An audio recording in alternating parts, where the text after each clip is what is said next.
नम चंडिकाय नमः। श्री दुर्गा सप्तशती। पहला अध्याय। महर्षि ऋषि का राजा सुरथ और समाधि को देवी की महिमा बताना। महर्षि मार्कंडेय बोले, सूर्य के पुत्र शार्वरी की उत्पत्ति की कथा विस्तार पूर्वक कहता हूँ, सुनो। शार्वरी महामाया की कृपा से जिस प्रकार मनवंतर के स्वामी हुए, उसका भी हाल सुनो। पहले स्वारोचिष नामक राज था। वह प्रजा को अपने पुत्र के समान मानते थे, तो भी कोला विध्वंसी राजा उनके शत्रु बन गए। दुष्टों को दंड देने वाले राजा सुरथ की उनके साथ लड़ाई हुई। कोला विध्वंसियों के संख्या में कम होने पर भी राजा सुरथ युद्ध में उनसे हार गए। तब वह अपने नगर में आ गए। केवल अपने देश का राज ही उनके पास रह गया और वह उसी देश के राजा होकर राज करने लगे, किंतु उनके शत्रुओं ने उन पर वहां आक्रमण किया। राजा को बलहीन देखकर उसके दुष्ट मंत्रियों ने राजा की सेना और खजाना अपने अधिकार में कर लिया। राजा सुरथ अपने राजाधिकार को हार कर शिकार खेलने के बहाने घोड़े पर सवार होकर वहां से एक भयंकर वन की ओर चल गए। उस वन में उन्होंने महर्षि मेधा का आश्रम देखा। वहां मेधा महर्षि अपने शिष्यों तथा मुनियों से सुशोभित बैठे हुए थे और वहां कितने ही हिंसक जीव परम शांति भाव से रहते थे। राजा सुरथ ने महर्षि मेधा को प्रणाम किया और महर्षि ने भी उनका उचित सत्कार किया। राजा सुरथ महर्षि के आश्रम में कुछ समय तक ठहरे। अपने नगर की ममता के आकर्षण से राजा अपने मन में सोचने लगे, पूर्व काल में पूर्वजों ने जिस नगर का पालन किया था, वह आज मेरे हाथ से निकल गया। मेरे दुष्ट एवं दुरात्मा मंत्री मेरे नगर की अब धर्म से रक्षा कर रहे होंगे या नहीं। मेरा प्रधान हाथी, जो कि सदा मद की वर्षा करने वाला और शूरवीर था, मेरे बैरियों के बस में होकर न जाने क्या दुख भोग रहा होगा। मेरे आज्ञाकारी नौकर, जो मेरी कृपा से धन और भोजन पाने से सदैव सुखी रहते थे और मेरे पीछे पीछे चलते थे, वह अब निश्चय ही दुष्ट राजाओं का अनुसरण करते होंगे तथा मेरे दुष्ट एवं दुरात्मा मंत्रियों द्वारा व्यर्थ ही धन को व्यय करने से संचित किया हुआ मेरा खजाना एक दिन अवश्य खाली हो जाएगा। इस प्रकार की बहुत सी बातें सोचता हुआ राजा निरंतर दुखी रहने लगा। एक दिन राजा सुरथ ने महर्षि मेधा के आश्रम के निकट एक वैश्य को देखा। राजा ने उससे पूछा, भाई तुम कौन हो? यहाँ तुम्हारे आने का क्या कारण है और तुम मुझे शोकग्रस्त अनमने से दिखाई देते हो, इसका क्या कारण है? राजा के यह नम्र वचन सुन वैश्य ने महाराज सुरथ को प्रणाम करके कहा। वैश्य बोला, राजन, मेरा नाम समाधि है। मैं धनियों के कुल में उत्पन्न एक वैश्य हूँ। मेरे दुष्ट स्त्री पुत्रादिकों ने लोभ से मेरा धन छीन लिया है और मुझे घर से निकाल दिया है। मैं इस तरह से दुखी होकर इस वन में चला आया हूँ और यहाँ रहता हूँ। मैं इस बात को भी नहीं जानता कि अब घर में इस समय सब कुशल हैं या नहीं। यहाँ मैं अपने परिवार का आचरण संबंधी कोई समाचार भी नहीं पा सकता कि वह घर में इस समय कुशल पूर्वक है या नहीं। मैं अपने पुत्रों के संबंध में यह भी नहीं जानता कि वह सदाचारी है या दुराचार में फंसे हुए हैं। राजा बोले, जिस धन के लोभी स्त्री पुत्रों ने तुम्हें घर से निकाल दिया है, फिर भी तुम्हारा चित्त उनसे क्यों प्रेम करता है? वैश्य ने कहा, मेरे विषय में आपका ऐसा कहना ठीक है, किंतु मेरा मन इतना कठोर नहीं है। यद्यपि उन्होंने धन के लोभ में पड़कर पितृ स्नेह को त्याग कर मुझे घर से निकाल दिया है, तो भी मेरे मन में उनके लिए कठोरता नहीं आती। हे महामते, मेरा मन फिर भी उनमें क्यों फंस रहा है? इस बात को जानता हुआ भी मैं नहीं जान रहा। मेरा चित्त उनके लिए दुखी है। मैं उनके लिए लंबी लंबी सांसें ले रहा हूँ।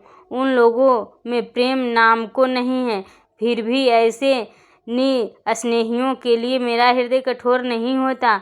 महर्षि मार्कंडेय जी ने कहा, हे ब्राह्मण। इसके पश्चात महाराज सुरथ और वह वैश्य दोनों महर्षि मेधा के समीप गए और उनके साथ यथा योग न्याय संभाषण करके दोनों ने वार्ता आरंभ की। राजा बोले, हे भगवान, मैं आपसे एक बात पूछना चाहता हूँ, सो आप कृपा करके मुझे बतलाइए। मेरा मन अधीन नहीं है, इससे मैं बहुत दुखी हूँ। राज धनादिक की चिंता अभी तक मुझे बनी हुई है और मेरी यह ममता अज्ञानियों की तरफ बढ़ती ही जा रही है। और यह समाधि नामक वैश्य भी अपने घर से अपमानित होकर आया है। इसके स्वजनों ने भी इसे त्याग दिया है। स्वजनों से त्यागा हुआ भी यह उनसे हार्दिक प्रेम रखता है। इस तरह हम दोनों ही दुखी हैं। हे महाभाग, उन लोगों के अवगुणों को देखकर भी हम दोनों के मन में उनके लिए ममता जनित आकर्षण उत्पन्न हो रहा है। हमारे ज्ञान रहते हुए भी ऐसा क्यों है? अज्ञानी मनुष्यों की तरह हम दोनों में यह मूर्खता क्यों है? महर्षि मेधा ने कहा, विषय मार्ग का ज्ञान सब जंतुओं को है। सबों के लिए विषय पृथक पृथक होते हैं। कुछ प्राणी दिन में नहीं देखते और कुछ रात को, परंतु कई जीव ऐसे हैं जो दिन तथा रात दोनों में देख सकते हैं।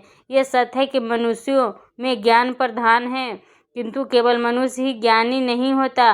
पशु पक्षी आदि भी ज्ञान रखते हैं। जैसे यह पशु पक्षी ज्ञानी है, वैसे ही मनुष्यों का ज्ञान है, और जो ज्ञान मनुष्यों में वैसे ही पशु पक्षियों में है, तथा अन्य बातें भी दोनों में एक जैसी पाई जाती हैं। ज्ञान होने पर भी इन पंछियों की ओर देखो कि अपने भूख से पीड़ित बच्चों की चोंच में कितने प्रेम से अन्न के दाने डालते हैं।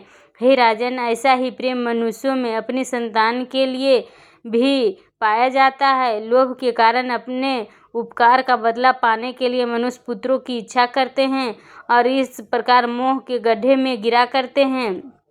भगवान श्री हरि की जो माया है, उसी से यह संसार मोहित हो रहा है। इसमें आश्चर्य की कोई बात नहीं, क्योंकि वह भगवान विष्णु की योग निद्रा है। यह माया ही तो है जिसके कारण संसार मोह में जकड़ा हुआ है। यही महामाया भगवती देवी ज्ञानियों के चित्त को बलपूर्वक खींचकर मोह में डाल देती हैं और उसी के द्वारा संपूर्ण जगत की उत्पत्ति होती है। यही भगवती देवी प्रसन्न होकर मनुष्य को मुक्ति प्रदान करती हैं। यही संसार के बंधन का कारण है तथा संपूर्ण ईश्वरों की भी स्वामिनी है। महाराज सूरथ ने पूछा, भगवान, वह देवी कौन सी हैं जिसको आप महामाया कहते हैं? हे ब्राह्मण, वह कैसे उत्पन्न हुई और उसका क्या कार्य है? उसके चरित्र कौन कौन से हैं? प्रभु, उसका जैसा प्रभाव हो, जैसा स्वरूप हो, वह सभी कृपा कर मुझसे कहिए, मैं आपसे सुनना चाहता हूँ। महर्षि मेधा बोले, राजन, वह देवी तो नित्य स्वरूपा हैं। उसके द्वारा यह संसार रचा गया है। तब भी उसकी उत्पत्ति अनेक प्रकार से होती हैं। वह सब आप मुझसे सुनो। वह देवताओं का कार्य सिद्ध करने के लिए प्रकट होती हैं। उस समय वह उत्पन्न हुई कहलाती हैं। संसार को जलमय करके जब भगवान विष्णु योग निद्रा का आश्रय लेकर शेष शैया पर सो रहे थे, तब मधुकैटभ नाम के दो असुर उनके कानों के मैल से प्रकट हुए और वह श्री ब्रह्मा जी को मारने के लिए तैयार हो गए। श्री ब्रह्मा जी ने जब उन दोनों को अपनी ओर आते देखा और यह भी देखा कि भगवान विष्णु योग निद्रा का आश्रय लेकर सो रहे हैं, तो वह उस समय श्री भगवान को जगाने के लिए उनके नेत्रों में निवास करने वाली योग निद्रा की स्तुति करने लगे। श्री ब्रह्मा जी ने कहा, हे देवी, तुम ही स्वाहा, तुम ही स्वधा और तुम ही वष्टकार हो। स्वर भी तुम्हारा ही स्वरूप है। तुम ही जीवन देने वाली सुधा हो। नित अक्षर प्रणव में आकार, उकार, मकार, इन तीनों में माताओं के रूप में तुम ही स्थित हो। इनके अतिरिक्त जो बिंद पथ अर्ध मात्रा है, जिसका कि विशेष रूप से उच्चारण नहीं किया जा सकता, हे देवी, वह भी तुम ही हो। हे देवी, संध्या, सावित्री तथा परम जननी तुम ही हो।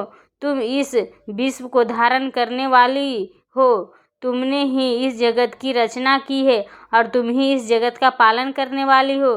तुम ही कल्प के अंत में सबको भक्षण करने वाली हो। हे देवी, जगत की उत्पत्ति के समय तुम सृष्टि रूपा होती हो, पालन काल में स्थित रूपा हो और कल्प के अंत में संहार रूप धारण कर लेती हो।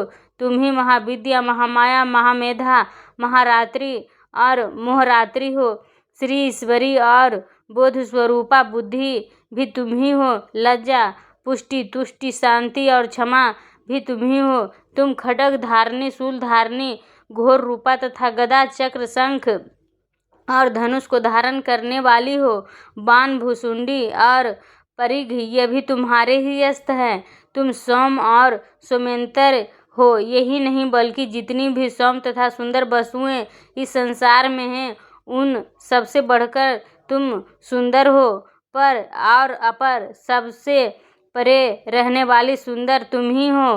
हे स्वरूप सर्वस्वरूपे देवी, जो भी असत पदार्थ हैं और उनमें जो शक्ति हैं वह तुम ही हो। ऐसी अवस्था में भला तुम्हारी स्तुति कौन कर सकता है। इस संसार की सृष्टि, पालन और संहार करने वाले जो भगवान हैं उनको भी जब तुमने निद्रा के वशीभूत कर दिया है तो फिर तुम्हारी स्तुति कौन कर सकता है। मुझे भगवान विष्णु तथा भगवान शंकर को शरीर धारण कराने वाली तुम ही हो।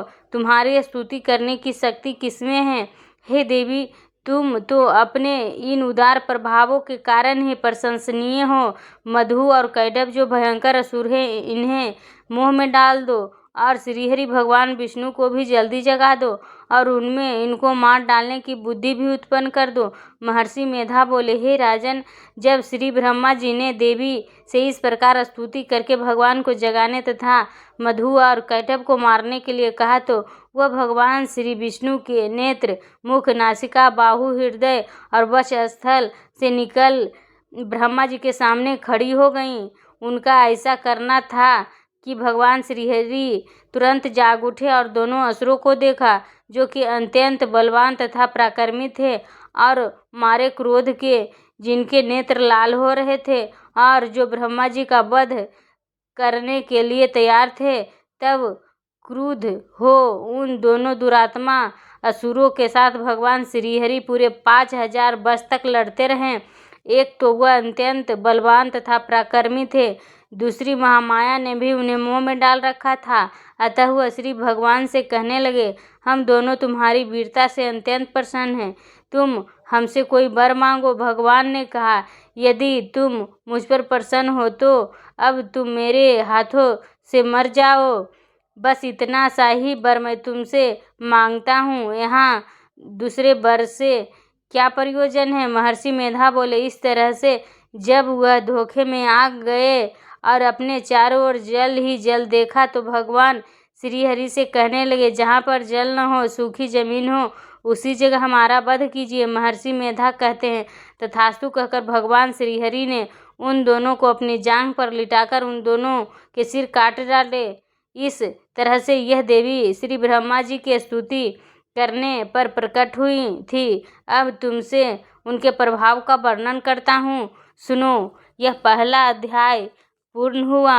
आपको ये पहला अध्याय पसंद आई हो तो वीडियो को लाइक, सब्सक्राइब और शेयर करना ना भूलें। अगर आपको हमारा ये कथा पसंद आई हो तो भर भर के कमेंट, लाइक, सब्सक्राइब कीजिए और मोटिवेट कीजिए ताकि आपके लिए हम और भी कथा लाते रहें, वीडियो बनाते रहें। Thanks for watching.